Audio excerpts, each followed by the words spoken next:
Clarity இல்ல. பாண்டிச்சேரியை பொறுத்தவரைக்கும் clarity இல்ல. யார எதிர்க்கணும், யார ஆட்சிய விட்டு அகற்றணும்ன்றதுல கிளாரிட்டி இல்லாதனால, மறுபடியும் அங்க போய் வழக்கப்படி திமுகவ நம்பாதீங்கன்னு பேசிட்டு வந்துட்டாரு ஆக்சுவலா.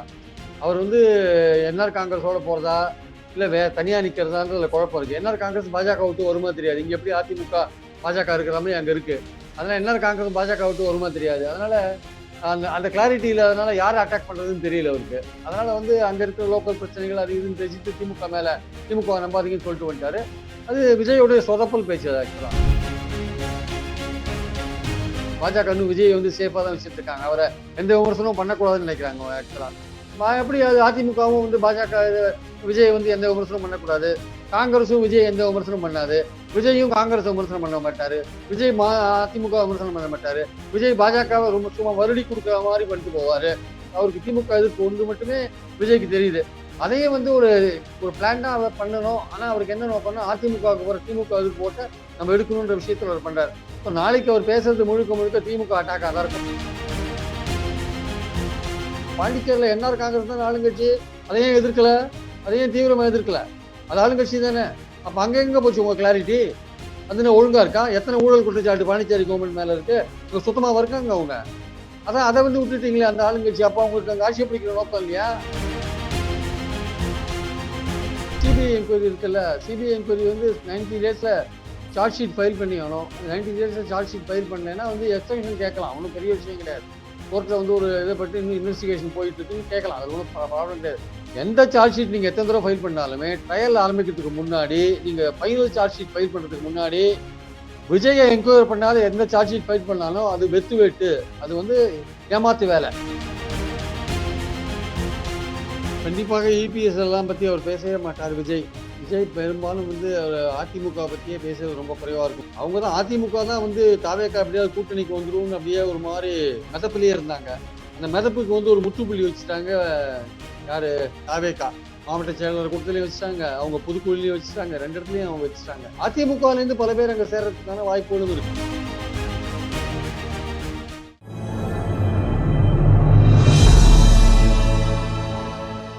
தமிழ் நியூஸ் நேர்களுக்கு அன்பு வணக்கம். இன்றைய சிறப்பு நேர்காணலில் நம்மோடு இணைந்திருக்கும் சிறப்பு விருந்தினர் மூத்த பத்திரிகையாளர் மரியாதைக்குரிய பிரியன் சார். சார் வணக்கம்.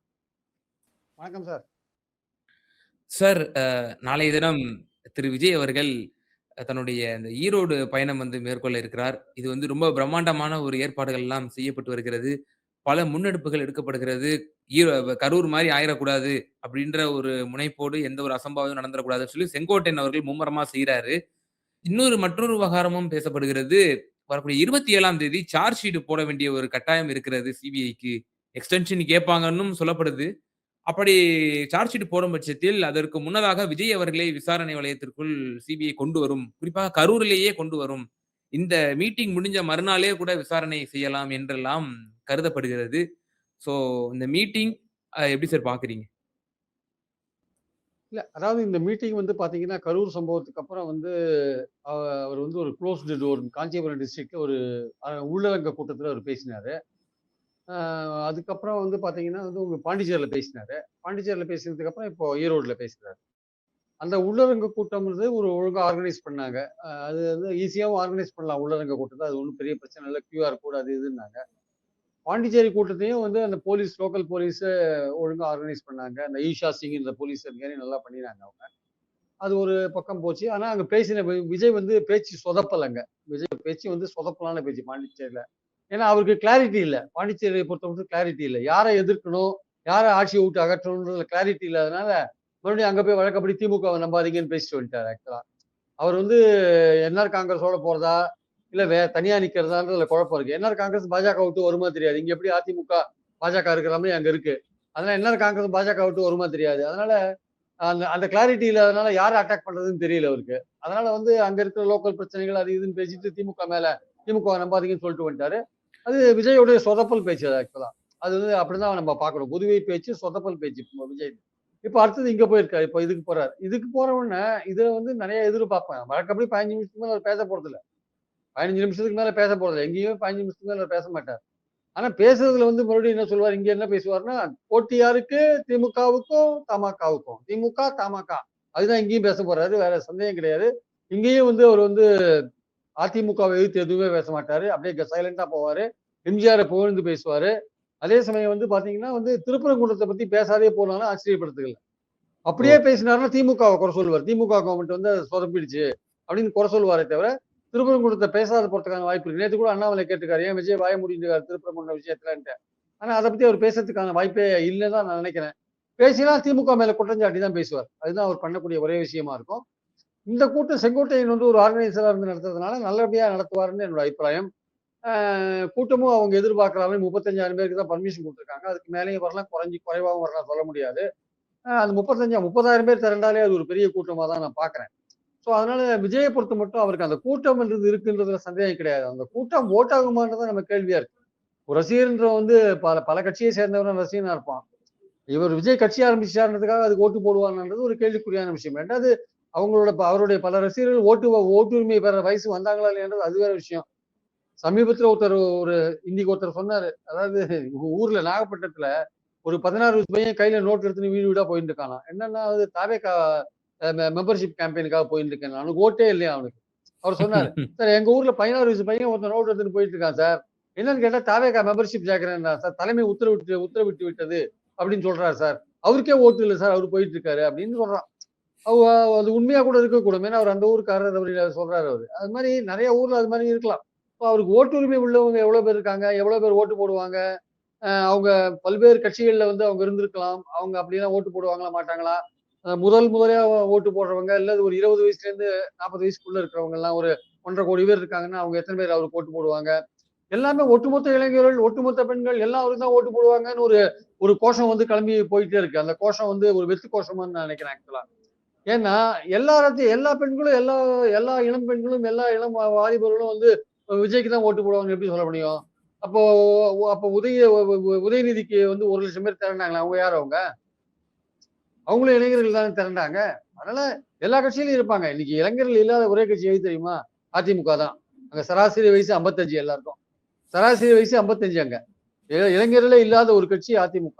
மத்த கட்சி எல்லாத்துலயும் சீமான் கட்சியில இளைஞர்கள் இருக்காங்க. விஜயோடயும் இளைஞர்கள் இருக்காங்க. திமுகலயும் இளைஞர்கள கஷ்டப்பட்டு 50,00,000 பேர உதயநிதி சேர்த்து வச்சிருக்காரு. அதே மாரி பார்த்தீங்கன்னா, தேமுதிகலயும் கொஞ்சம் இளைஞர்கள் இருக்கலாம். நான் இல்லன்னு சொல்ல வரல. நிச்சயமா நாம் தமிழர் அண்ட் விஜய் இளைஞர்கள் கண்டிப்பா இருக்காங்க. அதுக்கு ஓரளவுக்கு டஃப் குடுக்கக்கூடிய அளவுக்கு திமுகவும் சேர்த்து வச்சிருக்காங்கன்னு தான் உண்மை. அதிமுகல இளைஞர்களே கிடையாது. பாஜகல இளைஞர்கள் இருக்காங்க. தவறாக வழிநடத்தப்பட்ட இளைஞர்கள் அங்க தான் இருக்காங்க. பாஜகல தான் இருக்காங்க. அதனால வந்து அவங்க சித்தாந்தத்தினால தவறாக வழிநிறுத்தப்பட்டவர்கள். அவங்க சிந்திக்கிற தன்மையை கூட இழந்திருப்பாங்கன்னு நினைக்கிறேன் அந்த இளைஞர்கள்லாம். ஒரு மாரி அந்த கல்ட்டுல போய் இப்போ சேர்ந்துட்டாங்க அவங்க. அந்த மாரி இளைஞர்கள் தமிழ்நாட்டுல இப்ப வளர்ந்துட்டு இருக்காங்க. நான் இல்லன்னு சொல்ல வரல. அவங்கள கேட்டா திமுக தான் ஒரு கல்ட்டுன்னுவாங்க அவங்க. அவங்க அவங்க அப்படி சொல்லுவாங்க. ஆ விஜய் ஒரு கல்ட்டுன்னு சொல்றதுக்கான தைரியம் இன்னும் பாஜகவுக்கு வரல. பாஜக இன்னும் விஜய் வந்து சேஃபா தான் வச்சுட்டு இருக்காங்க. அவர எந்த விமர்சனமும் பண்ணக்கூடாதுன்னு நினைக்கிறாங்க ஆக்சுவலா. எப்படி அது அதிமுகவும் வந்து பாஜக விஜய் வந்து எந்த விமர்சனமும் பண்ணக்கூடாது. காங்கிரஸும் விஜய் எந்த விமர்சனமும் பண்ணாது. விஜயும் காங்கிரஸ் விமர்சனம் பண்ண மாட்டாரு. விஜய் அதிமுக விமர்சனம் பண்ண மாட்டாரு. விஜய் பாஜகவை ரொம்ப சும்மா வருடி குடுக்குற மாதிரி பண்ணிட்டு போவாரு. இதான் விஜயோடைய இன்னைக்கு நோக்கம். அப்போ அவருக்கு திமுக எதிர்ப்பு மட்டுமே அர்ஜுனனுக்கு எப்படி அந்த பறவையோட கண்ணு தெரிஞ்சதோ அந்த மாதிரி அவருக்கு திமுக எதிர்ப்பு ஒன்று மட்டுமே விஜய்க்கு தெரியுது.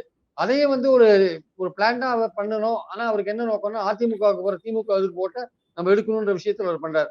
நாளைக்கு அவர் பேசுறது முழுக்க முழுக்க திமுக அட்டாக்கா தான் இருக்கும். ஈரோடு மாவட்டத்துல பல விஷயங்கள் அவர் சொல்லக்கூடும். பல குறைகள் வாடுகளை சொல்லக்கூடும். காவேரி பத்தி பேசக்கூடும். முல்லை பெரியாரை பத்தி பேசக்கூடும். பல விஷயங்கள்லாம் பேசக்கூடும். மேகதாதுவை பத்தி பேசக்கூடும். காவேரி பாயிற இடமா இருக்கிறது அது கூட மேகதாதுவை பத்தி கூட பேசலாம் சொல்ல முடியாது. ஸோ அதனால வந்து அவரை பொறுத்த மட்டும் வந்து இன்னும் வந்து கிளாரிட்டி வேணும் ஆக்சுவலா. பாஜக எதிர்க்கிறதுல கிளாரிட்டி கிடையாது. திருப்பரங்குன்றம் விஷயத்துல ஒண்ணும் பேசாத இருக்காரு. அதிமுகவையும் எதிர்க்க மாட்டேன்றதுல கிளாரிட்டி கிடையாது. அதே மாதிரி பாத்தீங்கன்னா வந்து நாம் தமிழரை பத்தி அவர் பேசவே ஆரம்பிக்கல. கேட்டா திமுக ஆளுங்கட்சி அதை எதிர்க்கணும். ஐயா கரெக்ட் ஒத்துக்கிறேன். பாண்டிச்சேரியில என்ஆர் காங்கிரஸ் தான் ஆளுங்கட்சி. அதையும் எதிர்க்கல. அதையும் தீவிரமா எதிர்க்கல. அது ஆளுங்கட்சி தானே. அப்ப அங்க எங்க போச்சு உங்க கிளாரிட்டி? அது ஒழுங்கா இருக்கா? எத்தனை ஊழல் குற்றச்சாட்டு பாண்டிச்சேரி கவர்மெண்ட் மேல இருக்கு? சுத்தமா இருக்காங்க அவங்க. அதான் அதை வந்து விட்டுட்டீங்களே அந்த ஆளுங்கட்சி. அப்ப அவங்களுக்கு அங்க ஆட்சியை பிடிக்கிற நோக்கம் இல்லையா? அதனால விஜயை பொறுத்த மட்டும் அவருக்கு திமுக எதிர்ப்புன்ற ஒரு விஷயத்துல கண்மூடித்தனமா போயிட்டு இருக்காரு சார். சிபிஐ என்கொயரி இருக்குல்ல, சிபிஐ என்கொயரி வந்து 90 டேஸ்ல சார்ஜ் ஷீட் ஃபைல் பண்ணி ஆகணும். 90 டேஸ்ல சார்ஜ் ஷீட் ஃபைல் பண்ணலைன்னா வந்து எக்ஸ்டென்ஷன் கேட்கலாம். ஒன்றும் பெரிய விஷயம் கிடையாது. கோர்ட்ல வந்து ஒரு இதை பற்றி இன்னும் இன்வெஸ்டிகேஷன் போயிட்டு இருக்குன்னு கேட்கலாம். அது ஒன்றும் ப்ராப்ளம் கிடையாது. இல்ல இன்டர்னியம் சார்ஜ் ஷீட் ஃபைல் பண்ணலாம். ஒரு இடைக்கால சார்ஜ் ஷீட் கூட ஃபைல் பண்ணலாம். Additional charge sheet will be filed later ஆன்னு கூட சொல்லலாம். அதனால ஒன்றும் தப்பு கிடையாது. ஆனால் எந்த சார்ஜ் ஷீட் நீங்க எத்தனை தடவை ஃபைல் பண்ணாலுமே, ட்ரையல் ஆரம்பிக்கிறதுக்கு முன்னாடி, நீங்க ஃபைனல் சார்ஜ் ஷீட் ஃபைல் பண்றதுக்கு முன்னாடி, விஜய என்கொயரி பண்ணாத எந்த சார்ஜ் ஷீட் ஃபைல் பண்ணாலும் அது வெத்து வேட்டு. அது வந்து ஏமாத்து வேலை. அது வந்து ஏத்துக்க முடியாத ஒரு விஷயம். விஜய என்கொயரி பண்ணாத இந்த என்கொயரி கம்ப்ளீட்டே ஆகாது ஆக்சுவலா. அதுதான் உண்மை. பாஜக வந்து ஏதோ தாவேகாவ வந்து சோப் போடுறதுக்காக, இல்ல அவங்கள ரொம்ப குஷியா வச்சுக்கிறதுக்காக, விஜய் ஏதாவது போஸ்ட் எலக்ஷன்ஸ்ல விஜய் கூட ஏதாவது கூட்டு சேர முடியுமா? ஏதாவது இங்க வந்து இழுபறியா நிலைமை வந்ததுன்னா, விஜய் ஏதாவது சீட்டு வாங்கினாருன்னா அவரோட சேர முடியுமான்னு, அந்த ஆசையில நீங்க வந்து அவர கண்டுக்காத நீங்க போனீங்கன்னா, இந்த என்கொயரியே வந்து ஏற்கனவே இடி பேர் கெட்டு கிடக்கு. சிபிஐ பேரும் கெட்டு கிடக்கு. இன்னும் மேலும் கெட்டு போகும். இந்த விஜய்க்கு என்கொயரி பண்ணலைன்னா. அதான் உண்மை. அதனால விஜய வந்து என்கொயரி பண்ணிட்டு சார்ஜ் ஷீட் ஃபைல் பண்றதுனா சிபிஐக்கு வந்து ஒரு முறையான ஒரு இதா இருக்கும், செயல்பாடா இருக்கும். அத விட்டுட்டு வேற பண்ணாங்கன்னா, அது வந்து சுத்த இது அது வந்து ஏற்றுக்கொள்ள முடியாத ஒரு விஷயமா இருக்கும். சார் பிஜேபி தேர்தலுக்கு பிந்தைய கூட்டணிங்கிற ஒரு கணக்கு தாவேகாவோட இருக்கும்னு சொல்ல வரீங்களா? அத மையமா வச்சு தான் சிபிஐயும் காய்கள் நகர்த்தும்னு சொல்ல வரீங்களா? எஸ்.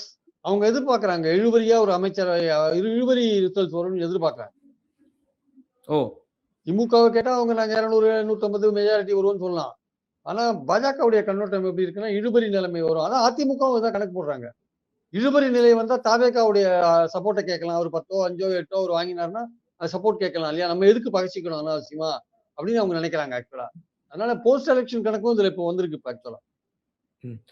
ஸோ, இப்போ இந்த ஈரோடு பிரச்சாரம் என்பது எந்த அளவுக்கு குரூஷியல் ஆனது. இப்ப கரூர்ல வந்து நடந்துச்சு. ஒரு துயர சம்பவம். அது விஜயால் தான் ஏற்பட்டது என்கின்ற போன விமர்சனம் உங்களை போன்றவர்கள் பலரும் வந்து முன்வைக்கிறாங்க. இப்ப இந்த கூட்டம் எந்த அளவுக்கு கட்டுக்கோப்போடு, ஒழுக்கமாக கூட்டம் நடத்த வேண்டிய கட்டாயம் விஜய் அவர்களுக்கு இருக்கு? சார் ஒரு கூட்டத்த நடத்துறவனுக்கு தான் சார் முழு பொறுப்பு இருக்கு. காவல்துறை எப்ப பாதுகாப்பு குடுக்கும்னா, அதுல ஏதாவது வன்முறை நடந்தா தான் பாதுகாப்பு குடுக்கும். எவனாவது கல்ல வீசினா, அ வ ஏதாவது வெடிகுண்டு வெடிச்சது, அது இதுன்னா தான் காவல்துறை உள்ள வரும். மத்தபடி அத கண்ட்ரோல் பண்ண வேண்டியது கூட்டம் நடத்துறவனோட பொறுப்பு சார். இப்போ திருவண்ணாமலையில 1,00,000 பேருக்கு மேல கூட்டுனாங்க திமுகல. இந்த போலீஸ்காரங்கள வந்து ஒழுங்குபடுத்தினாங்க எல்லாத்தையும். யார் ஒழுங்குபடுத்தினது? அந்த தொண்டர்கள் தானே ஒழுங்குபடுத்தினாங்க. அப்ப அந்த மாரி உங்களால ஏன் பண்ண முடியல சொல்லுங்க? அது 73 வருஷ கட்சி அது பண்ணுதுன்னு நீங்க சொல்ல முடியாது. நீங்க உங்க கட்சிய தொண்டர்கள் உங்க கண்ட்ரோல்ல இருக்கணும்ல. உங்க கண்ட்ரோல்ல வச்சு நீங்க அதுக்கு ஏத்தபடி ரெகுலேட் பண்ணணும் இல்லையா? அதனால தான் சொல்றோம். ஏன் இப்போ அதிமுகவே என்ன பண்ணாங்க பொதுக்குழுல, கூட்ட நெரிசல்ல தான் மரணம்னு போட்டாங்க தீர்மானத்துல. அந்த அனுதாப தீர்மானத்துல. கூட்ட நெரிசல்ல மரணம் அடைஞ்சான்னு போட்டாங்க. அவங்களே என்ன சொன்னாங்க முதல்ல? கவர்மெண்ட்டுக்கும் பொறுப்பு இருக்கு அதெல்லாம் சொல்லியிருந்தாங்க. கடைசியில இப்ப நெரிசல் காரணமாகத்தான் மரணம்னு அவங்க சொல்றாங்க. அப்ப அந்த நெரிசல் ஏற்படாத வண்ணம் எப்படி அந்த கூட்டத்த நடத்துறது? பெரிய கூட்டம் திரளும்போது அது எப்படி நெரிசல் இல்லாம நடத்துறதுங்கிற ஒரு விஷயம் இருக்குல்ல. அந்த விஷயத்துல வந்து கண்டிப்பா வந்து கூட்டம் நடத்துறவங்களுக்கு வந்து ஒரு பொறுப்பு இருக்கு. நாளைக்கு அதனால ஈரோட்ல வந்து பெரிய பொறுப்பு அவருக்கு காத்துட்டு இருக்கு. தாவேக்காக்காரங்களுக்கு அவர் தான் 4000 பேர ரெக்ரூட் பண்ணி வச்சிருக்காரு பாதுகாப்பு படைகள். அந்த பாதுகாப்பு படை ஒரு டி டிஜிபியோ, அடிஷனல் டிஜிபியோ, இல்ல டிஐஜியோ, ஐஜியோ யார் தலைமையிலயோ வச்சிருக்காரு.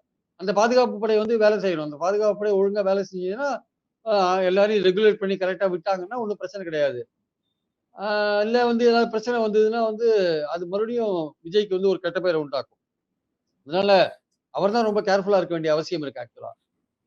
சார், நீங்க அந்த நாளைக்கு நடக்கப் போற நிகழ்ச்சிகள பத்தி பல தகவல்கள சொன்னீங்க. அவர் வந்து இதையெல்லாம் மேற்கோள் காட்டலாம். பல இஷ்யூக்கள அட்ரஸ் பண்ணலாம். பட் ஆனா ஏடிஎம்கேவ டச் பண்ண மாட்டாருன்ற மாரி சொன்னீங்க.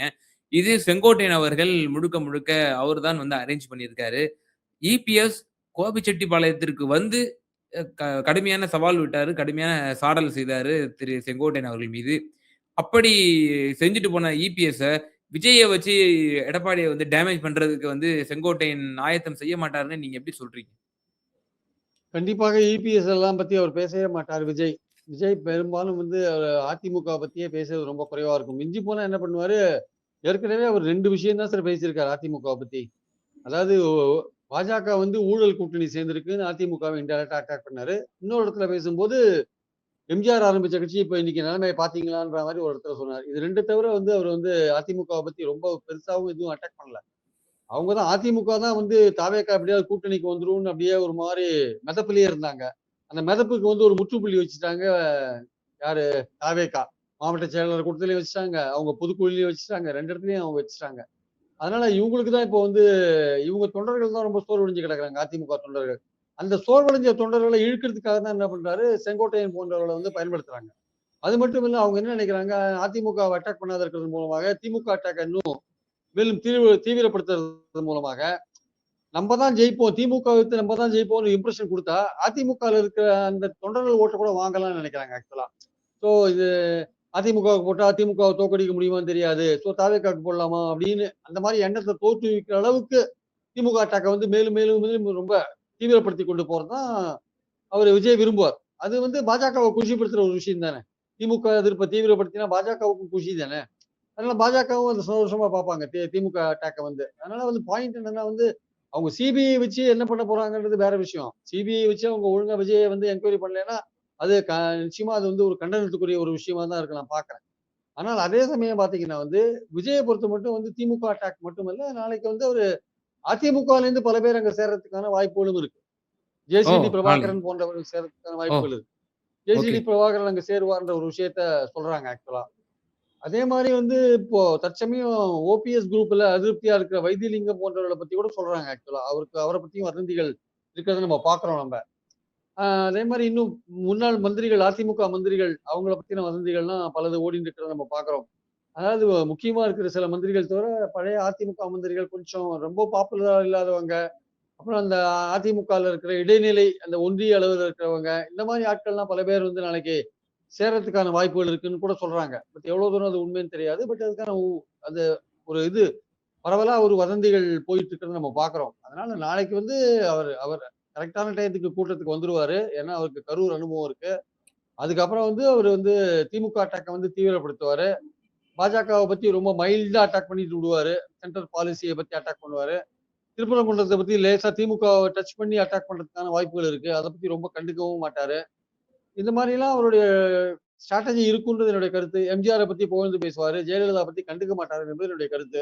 அண்ணாவை பத்தி புகழ்ந்து பேசுவாரு. எம்ஜிஆரை பத்தி புகழ்ந்து பேசுறது மூலமாக அதிமுகவை நல்ல குஷிப்படுத்துவாரு.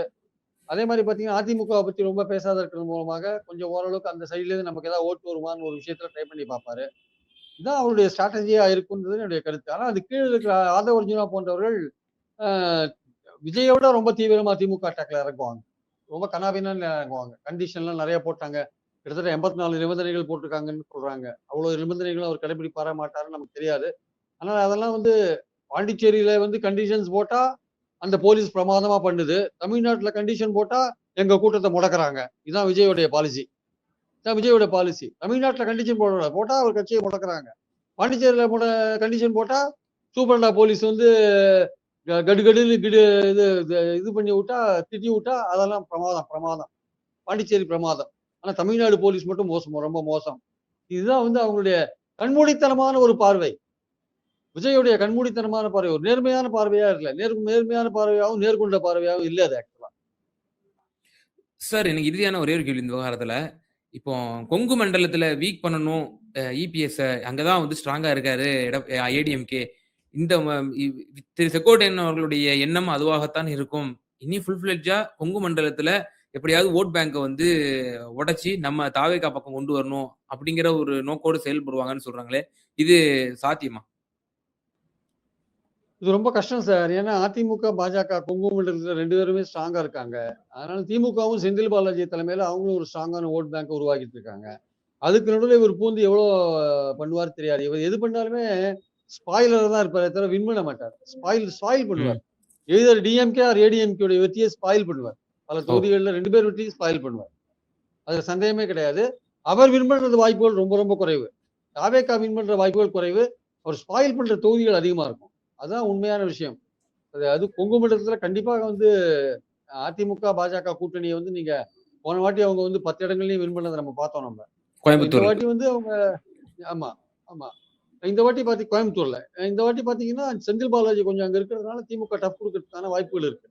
அப்படி திமுக டஃப் குடுக்கும்போது திமுகவையும், அதிமுக, பாஜக கூட்டணியையும் பல இடங்கள்ல ஸ்பாயில் பண்ணுவார். அவரனால வந்து அதாவது வின் பண்ற கட்சியுடைய வித்தியாசம்ன்றது விஜய் வாங்குற ஓட்டோட ரொம்ப குறைவா இருக்கும். ஓகே, அதுதான் நடக்கும் ஆக்சுவலா. ஓகே. ரொம்ப தெளிவா வந்து எங்க நேயர்களுக்கு பகிர்ந்தீங்க. ரொம்ப நன்றி சார். Thank you.